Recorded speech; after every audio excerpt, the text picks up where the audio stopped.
Yeah, the perfect time to say goodbye from the studio here. We're going to stay with the football theme and go live to Goodison Park, where we can join Katie. And Casey, I guess a real jumble of emotions for Everton fans.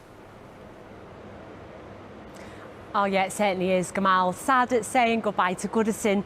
Happy that the women's team is staying here. Optimism about moving to that amazing new stadium at Bramley-Moore Dock next season. So yeah, a real mixed bag of emotions. And at 12 o'clock on Sunday, Everton will kick off their last ever men's match here against Southampton.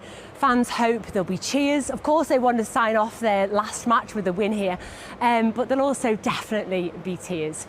So tonight we're looking back at more than 130 years of history on this hallowed turf. David Chisnall looks at how Everton have prepared for the big move.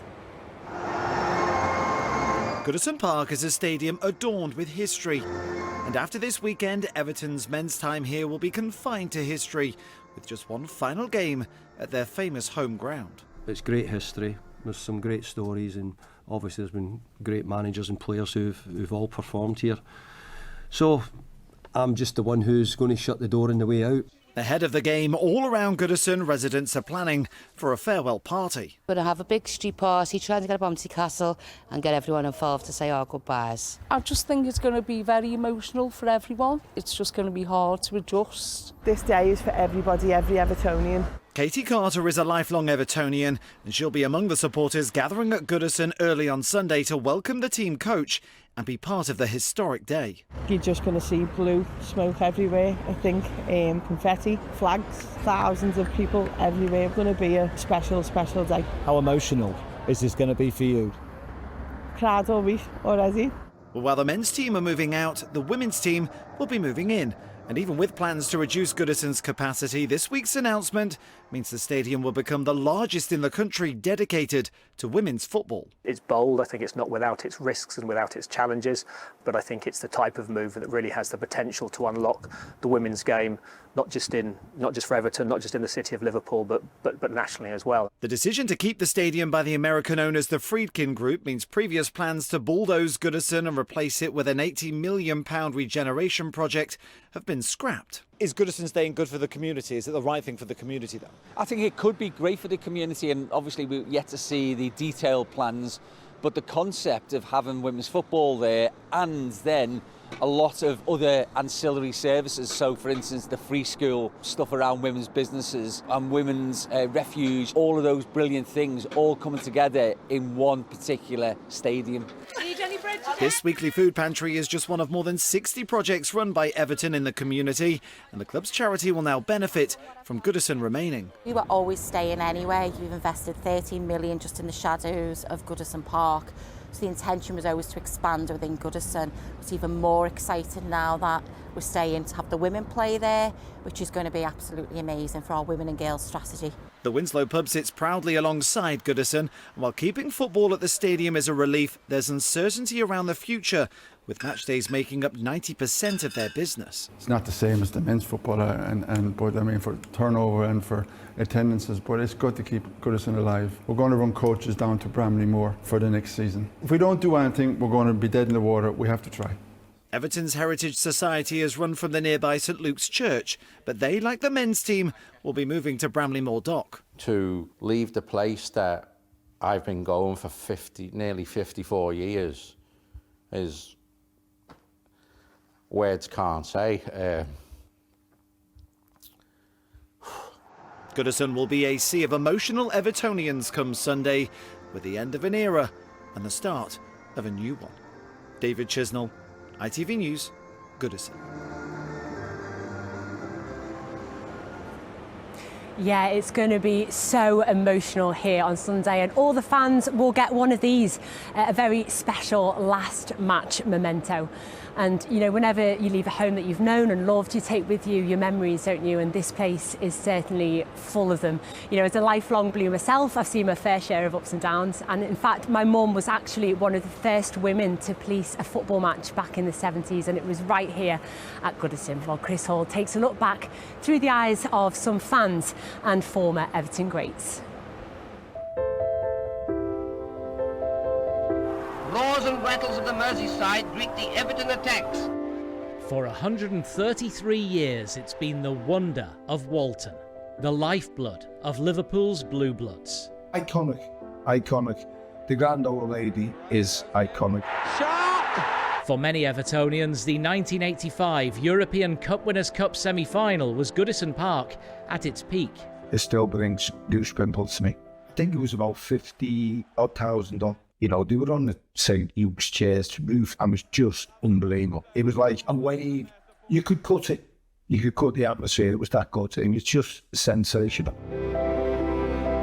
It led to their only European trophy, but here they also cheered 8 championships and 5 FA Cups. A pioneer of pitches, the first to be visited by a reigning monarch in King George, and the first English ground with undersoil heating and managers' dugouts. Goodison Park even thrived when Everton simply survived. 1994, last game of the season, Wimbledon here. You needed to win to stay up. Yeah. Must have been incredible. It was incredible. In the 81st minute, I play a little 1-2 with Tony Cottee, and it was more of like a block tackle back into the net. 3-2, the crowd goes absolutely crazy. Even these boys here, even the ground staff and everybody just went absolutely ballistic. It went from being potentially a disastrous day to a day that nobody's ever forgotten about. So, fans have been flocking to this place since 1892, and after watching 2,791 Everton matches, the fans have grown rather attached to their own little piece of this club's history. Excuse me, mate, you're in my seat. Oh, I'm sorry. Paul has been enjoying this view for more than 60 years, so he, like thousands more, is buying his seat. It means so much. It means Everton. On my right here, I've got Kieran and Sean, who've been sat next to us for a long time now. My son Mark sits there, my wife Janice sits there, John and his family sit there to the left. And I'm really going to miss that sense of community when we leave. I would struggle to adjust to normal life if I couldn't sit in this seat in my back garden. East met West at Goodison Park. They had no trouble selling seats here for 5 World Cup matches in 1966. Goodison Park hosting Eusebio, Lev Yashin and Pele. And it was where Everton's own heroes honed their craft, from Kendall, Ball and Royal to Lineker and Rooney. No more Liverpudlian boys will be granted their Goodison dream. When I was 9 years of age, when I joined Everton, there was talk about a new stadium then, so it's 30 years down the line. Are you an emotional guy? Will there be a tear in the eye when they leave? I don't know. I think it's been part of my life massively, from going to watch as a fan to playing there. But I think we all know that it's probably the right time. Not even Rooney could match the undisputed king of Goodison Park. William Ralph Dean, the one and only Dixie. Dixie Dean's 60 goals in a season, still an English record.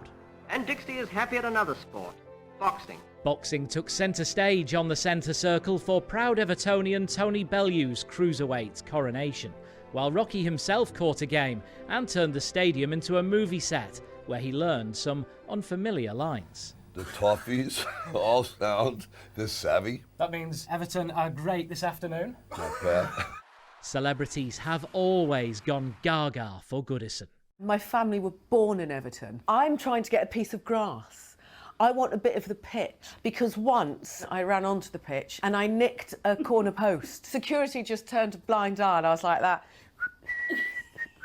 I love Goodison Park. Everybody always talks about the atmosphere at Goodison, especially on a nighttime game. New ground coming up. Hopefully it's the start of a new dawn for us where we can all look for some positivity, some great results and find ourselves back where we want to be. This glorious stage now passes to Everton's women, who hope to write a fitting epilogue to the story of the Grand Old Lady. Chris Hall, ITV News, Goodison Park.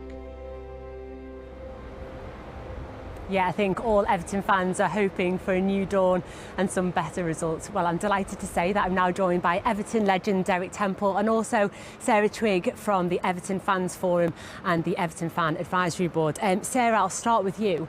We got the news earlier this week, didn't we, that Goodison has survived, the women's team are moving in. How do you and other fans feel about that?